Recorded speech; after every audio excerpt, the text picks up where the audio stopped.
Chadarghat police station के हुदूद में वाक़े वाहिद नगर में बड़े पैमाने पर ऑपरेशन कवच के तहत तलाशी मुहिम अंजाम दी गई।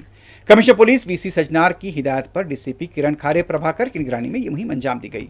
मलकपेट एसीपी एल राजा वेंकट रेड्डी ने बताया कि इस मुहिम के दौरान 108 टू व्हीलर्स और एक 4 व्हीलर को तहवील में लिया गया। उन्होंने बताया कि 36 गाड़ियां बिना नंबर प्लेट के पाई गईं, 45 गाड़ियों के नंबरात के साथ छेड़छाड़ की गई थी और 27 गाड़ियों के पास दरकार दस्तावेजात नहीं थे।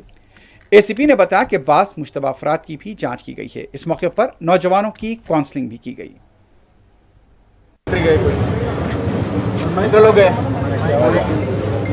दुबई किधर?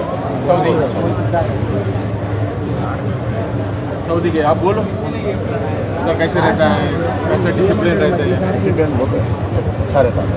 कहीं फिर ये लोग पूरा एजुकेटेड है, कहीं पे डिसिप्लिन है। वहाँ का ट्रैफिक रूल्स, वहाँ की हर वो चीज़ ये बच्चा है, आए ड्राइविंग लाइसेंस है,